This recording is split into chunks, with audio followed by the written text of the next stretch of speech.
Greece is undergoing a large-scale expansion of wind farms. On the one hand, this contributes to country's energy transition. On the other, it leads to an uneven distribution of benefits and burdens. Wind farms can affect the environment in 4 dimensions by altering local weather and climate conditions. However, this 4-dimensional impact is not currently considered in environmental assessment frameworks. The long-term unassessed environmental burdens of wind farms are a growing source of concern for those living nearby. Τώρα για τις ανεμογεννήτριες είπαμε ότι όπου και να μπουν οι ανεμογεννήτριες μόνο κακό κάνουν. Καλά, ναι. Πέρα από τον υδροφόρο ορίζοντα που είπαμε χτες, καταστρέφουν και το περιβάλλον από τα σκουπίδια. Γιατί αυτά έχουν ζωή το πολύ 30 χρόνια, παραπάνω δεν έχουν. Ναι. Τι θα γίνουν όλα αυτά. Δηλαδή δεν θέλω να το συζητάμε ότι κάπου θα μπουν ανεμογεννήτριες. Wind is a natural element that varies across space and time. In most seasons, Greece's mountainous and coastal regions experience strong winds, making them highly suitable for wind energy development. Power density is positively correlated with wind speed. It is the most valuable indicator of a region's wind energy potential. For this reason, it has become the main criterion for setting wind farms in Greece. Based on wind power density distribution, the Greek government designated 3 wind priority areas. Within these areas, high-density wind farm development is encouraged. South Avia, as part of a wind priority area, has become the most densely developed wind farm area in Greece. Even though wind farms already cover most of the high wind ridges in South Avia, new proposals continue to be planned. This ongoing expansion has further increased anxiety and anger of local residents. Even communities in North Avia are now worried that the spread of wind farms from south to north without proper assessment of long-term environmental impacts could lead to irreversible consequences. Τα αιωλικά πάρκα είναι καθαρό στην Ελλάδα, ειδικά στην Εύβοια, που είναι το μεγαλύτερο σταθμό αιωλικών σε όλη την Ελλάδα, μπορεί και σε όλη την Ευρώπη πιθανώς. Τα φυτεύονται για να βγάζουν χρήματα κάποιοι μεγάλοι όμιλοι, Τέρνα και οι λοιποί, και όχι για το όφελος της φύσης. Σε καμία περίπτωση εμείς δεν βλέπουμε όφελος ούτε του κόσμου. Since wind can only be stored once it is converted into electricity, wind farms must be built in high wind areas like Calistons in South Avia. Strong winds drive the blades of wind turbines, converting kinetic energy into mechanical energy. This mechanical energy is then transformed into electricity by generators inside the wind turbines. The electricity is stepped up by nearby substations and transmitted via transmission towers, high voltage lines, and other infrastructure. Because the power generated in Calistons far exceeds local needs, much of it is transported into other regions and countries. To wind energy developers, this represents capital calculation.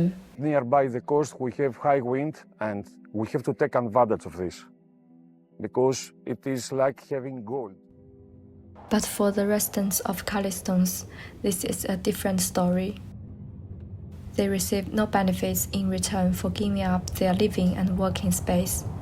Instead, they are forced to endure the negative environmental impacts of wind farms and face growing financial pressure from rising electricity prices.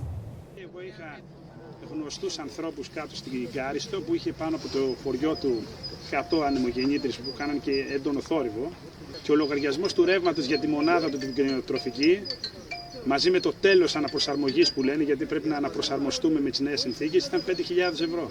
Και λέει: έχω τα διάολια πάνω από το κεφάλι μου, έτσι ακριβώς είπε ο άνθρωπος, και παρόλα αυτά εγώ πληρώνω 5.000 για το ρεύμα. Οπότε ούτε διευκολύνεται οικονομικά ο κάτοικος που έχει αυτό το πράγμα πάνω από το κεφάλι του. Τη φύση τη λαιλατούν, δεν τους απασχολεί καθόλου.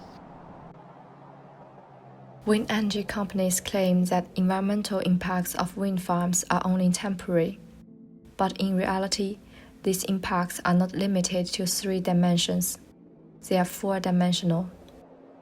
These 4-dimensional impacts are primarily expressed through changes in climate. During the day, effects are limited to the height of the wind turbines themselves. At night, however, their influence can reach up to 500 meters into the atmosphere. Warm air above the wind turbines is drawn downward by turbulence, resulting in warming and drying effects in the surrounding areas. These nighttime effects are more significant than daytime impacts and calculate over time and space. Eventually, this warming and drying extends beyond the wind farm boundaries, gradually affecting nearby villages. In Callistones, environmental conservation has been sacrificed for wind energy development under the banner of sustainability. The mountain ecosystem in Callistone is fragile, and much of the area falls within Natura 2000 protected area. Locals are increasingly aware that the long-term operation of high-density wind farms will cause irreversible ecological damage. They have organized protests and filed lawsuits against the Cafurious wind farm in Callistones, which is located inside a Natura 2000 area. However, the legal system failed to support their claims, despite the project's clear violation of environmental impact assessment conclusions. The current environmental assessment standards for wind farms sitting in Greece are based on the Special Framework for the Spatial Planning and Sustainable Development of Renewable Energy Sources, issued in 2008. In many wind priority areas, including Callistones, the government-approved placement of wind turbines has exceeded the environmental carrying capacity of the region. Nevertheless, Greece's Regulatory Authority for Energy approved the development, justifying it by borrowing allocation quotas from neighboring areas. This planning method treats land merely as a 2-dimensional surface, completely ignoring the cumulative spatial and temporal impacts of such infrastructure. The long-term adverse environmental impacts of wind farms on future climate are neither calculated nor even imagined. Before initiating a wind farm project, it is essential to evaluate and anticipate the potential long-term environmental consequences. What will happen if Greece's current wind farm expansion continues without intervention? 3 different areas in Callistones have been selected to simulate future environmental changes. The wild land near wind farms will be most affected by the warming effect of wind turbines. The surface evaporation of those areas with low vegetation will increase, and soil moisture will decline.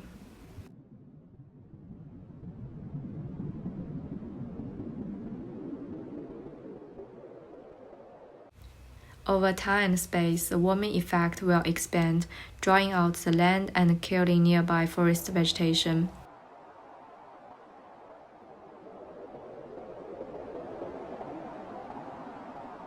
Wind farms will also gradually influence soil quality. Within 20 to 25 years, soil fertility is expected to decrease.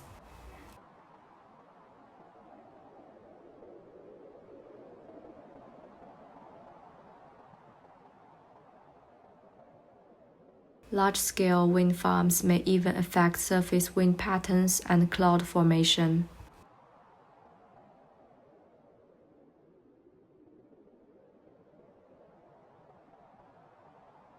As cloud cover diminishes, solar radiation will increase, further intensifying warming and drought.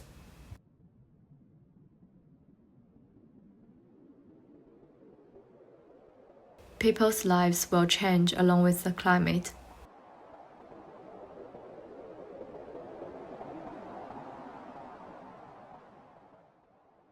Locals will no longer be able to grow olive trees due to worsening droughts, water shortages, and wildfires.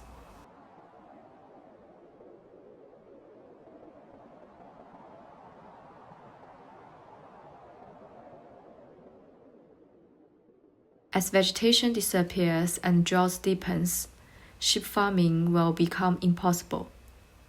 Other livestock and wildlife may also migrate or die due to the climate change.